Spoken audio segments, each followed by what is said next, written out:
What's up, guys? We are back with week 3 of Smaugust. For those of you already familiar with this series, welcome back. And for those of you who are just joining us, I suggest that you check out my first 2 dragon drawing videos to get an idea of what Smaugust is all about.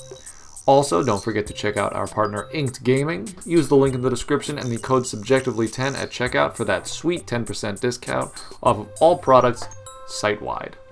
Day 15 was Jewel. Jewels or gems or diamonds or whatever, they're kind of a popular subject for dragon design. I think a lot of people like to include precious stones with their dragons for a number of reasons, especially with the existing tropes surrounding dragons and their hoarding nature. I didn't want my jewel dragon to seem greedy or in any way nasty about her treasures though, and instead I kind of went with a design where the dragon itself was actually part gem. Like its wings, which wouldn't really work as functional wings, are completely made out of shiny stones, and I gave it this oval-shaped jewel in its claw to imply that maybe its eggs are gem-like in appearance, and that can be up to you to decide. It doesn't necessarily have to be one way or another. That's kind of the beauty of fantasy design. The colors on this one were totally inspired by Steven Universe. I don't watch the show, but I do like the design choices that they use, and what better application for Steven Universe colors than in a jeweled dragon. So there it is, there's day 15. I like this one, I'm happy with it. I do think she's a little generic, and maybe if I had spent more time in the concept phase, I could have come up with something a little bit more interesting, but that's kind of the point of exercises like this. It's more about getting something done than coming up with the best possible idea. Discipline, it's super important for artists.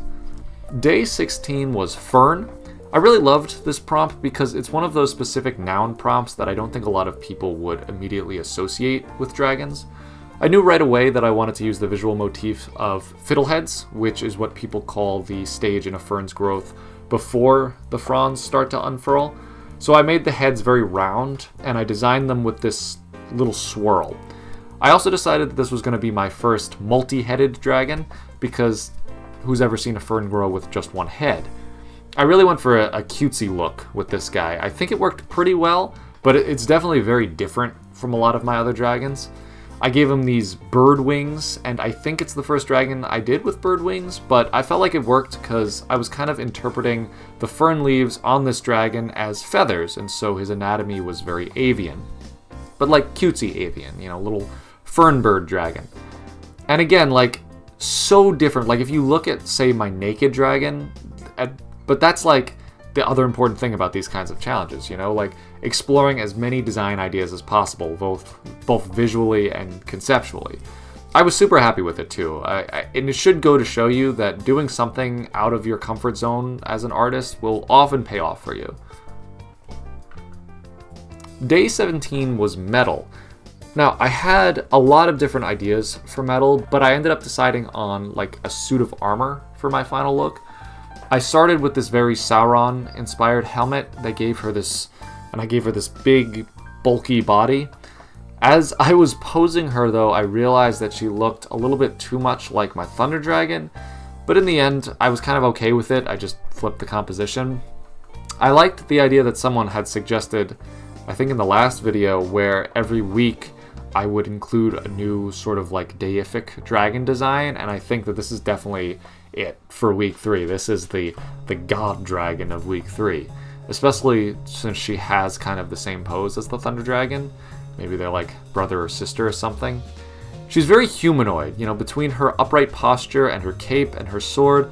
If it wasn't for the tail, I don't think she would really read as a dragon much at all, more like a dragon-inspired suit of armor. But again, we're exploring all the different ideas. I knew I had to do a very different color scheme for this one, because if I made it black, everyone would just say that it's a Sauron dragon, and actually people did anyway, but that's not what I wanted from this design. So I went with this Holy Night, blue, gold, and white color scheme, and I ended up liking it. I'm realizing that the color scheme is very Garen-esque, which is fine. I wish Garen looked like this, but not every League character could be a dragon, I guess. I can accept that. Day 18 was silent. This was a very interesting prompt, and I went towards more of an animal kind of design with it. I was thinking of the most silent animals that I could come up with, and I decided on cat and owl. And when I combined the two with a dragon anatomy, it sort of ended up looking more like a griffin than a dragon, but you know, a dragon can kind of be whatever you want it to be. That's what I love about them. Kind of how metal was a like humanoid, but still a dragon. I mean, dragons in Mesoamerican cultures are feathery, in Western European cultures they're scaly, and in Eastern cultures they have furs. So yeah, it could really look like whatever you want it to be. But the silent dragon was feathery, and it was kind of straddling that line between cute and scary, which are like the two best adjectives I think you can use to describe both cats and owls, and dragons for that matter. Cats and owls have actually a lot in common visually when you think about it. You know, that stare that's like super focused predator stare, and these hooked claws that both snare and tear prey. A lot of rhyming here. But I like picture her like sitting completely still in a tree or something until some unsuspecting raccoon walks by, and before you can see anything, just boom, dragon swoops down, doesn't make a sound, and the raccoon is gone. Now you're gonna see that these colors that I picked here in the process did not end up as the final colors for this dragon. While I was finalizing it in Photoshop, I decided that the browns and reds were not really reading as silence, so I desaturated and darkened the whole thing, and we ended up with kind of a black cat. So that was it. That was day 18. That was silent.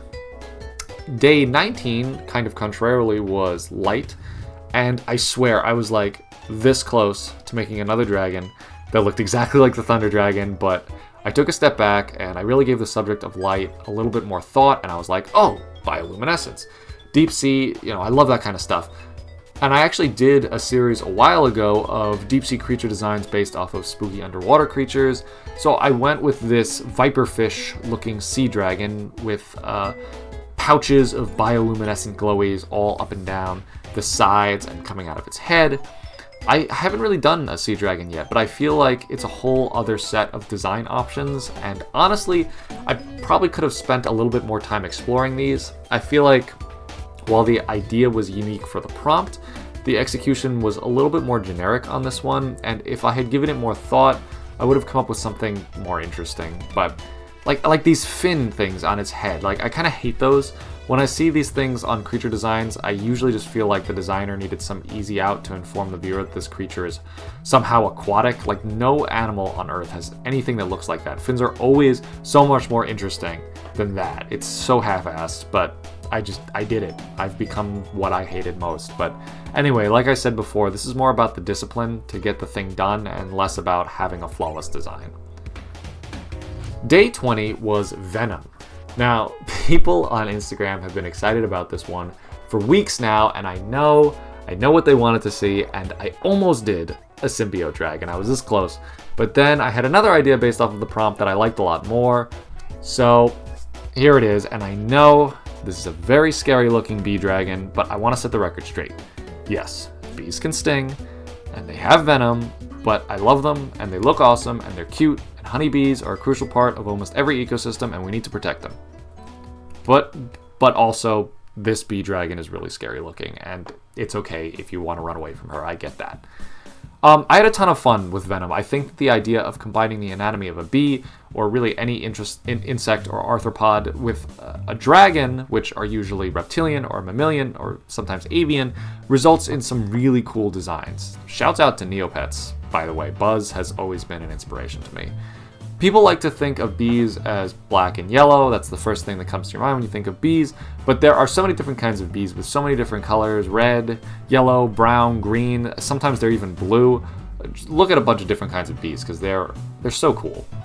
I did go with yellows and reds here to sell the kind of iconic bee look, though, just because with the context of this being a dragon design, I wanted the bee part of it to come through like immediately. So yeah, I went with the most generic bee color scheme, but that was because, you know, if I was designing a bee creature, maybe I would come up with something different, but this was a bee dragon, so I wanted the bee part of the dragon to stand out.